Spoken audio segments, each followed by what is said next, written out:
so good day mga kayamers. So for today's video, mag-install po tayo ng thermal wrap sa ating Aerox 155, okay?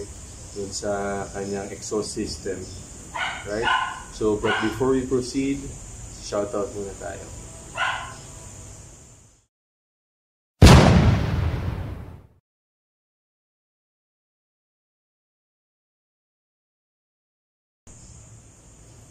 Okay, so ito yung install natin sa ating exhaust system. Okay, ito yung thermal wrap na tinatawag. So install natin siya sa tubo, okay, ng exhaust system. So para saan ba to?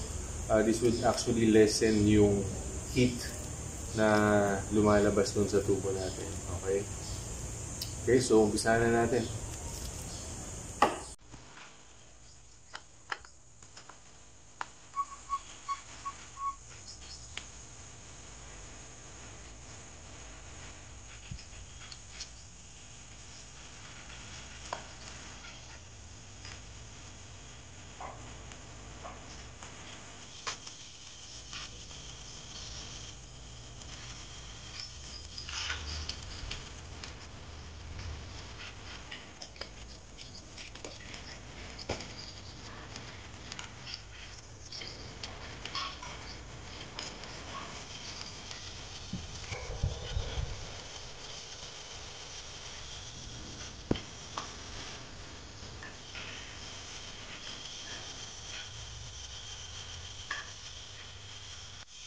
Alright, so yan mga kayamers, no, na tanggalan natin yung tubo.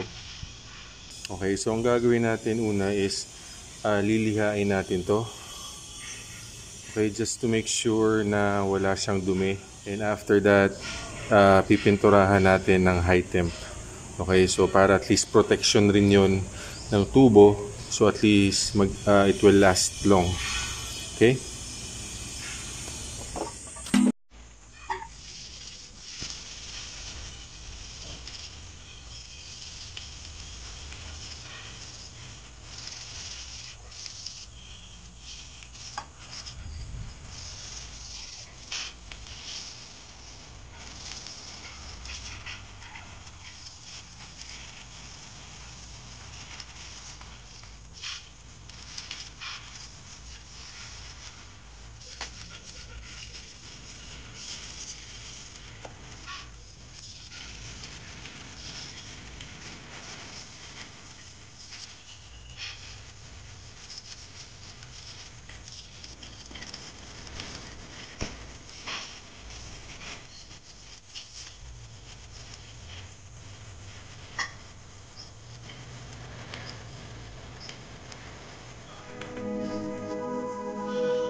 Alright, so yan ang mga kayamers na pininturahan na natin ng glossy black na high temp.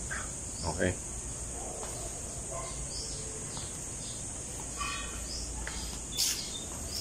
So yan siya.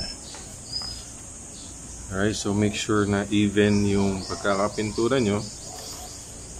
Okay. So antayin lang natin tumatayo.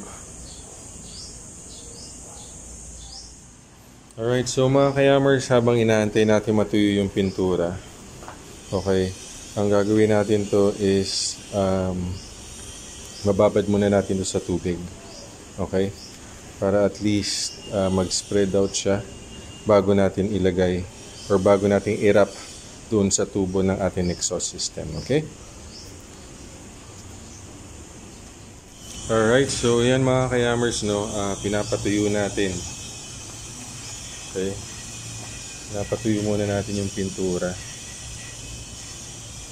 Okay, so babalikan na lang natin yan. Then, lalagay na natin yung thermal wrap. Alright, so mga kayamers yan, medyo natutuyo na. Okay, so sisimulan na natin yung pagbabad nung thermal wrap sa tubig. Okay?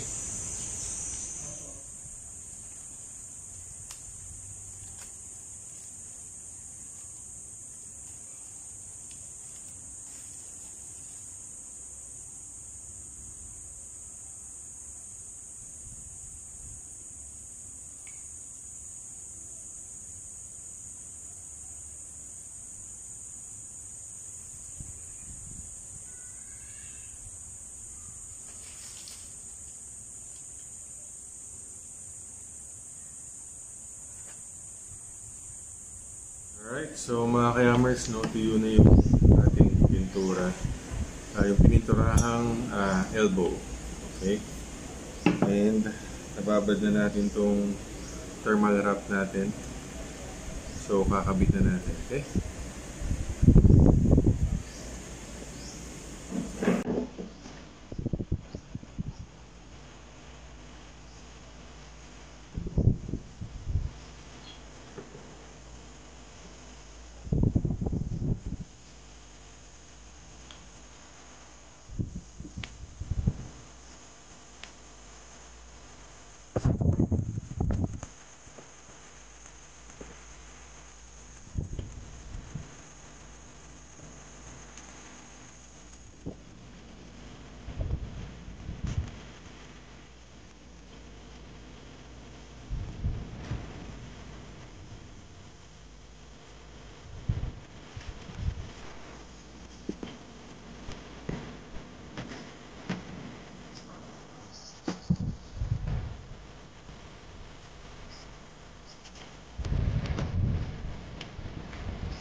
Alright, so yan ang mga kayamers, no, na ikabit na natin yung ating thermal wrap. Okay, sa tubo ng ating exhaust system. Alright, so now install na natin ulit ito sa motor. Okay?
Alright, so yan ang mga kayamers na naikabit na natin yung ating thermal wrap. Okay, para sa ating exhaust system. Okay, yan siya.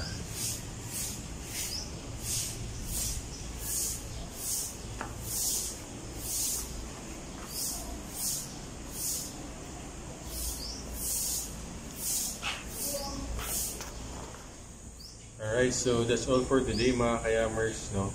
So medyo ingat lang kasi makatirin pala yung thermal wrap after ibabad sa tubig. Okay, so habang binabalot nyo, might as well wear gloves. Okay? So again, that's all for today mga kayamers. I hope you liked the video. So please don't forget to share and subscribe.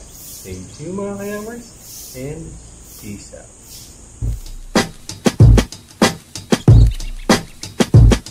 I'm calling, maybe I'm selfish.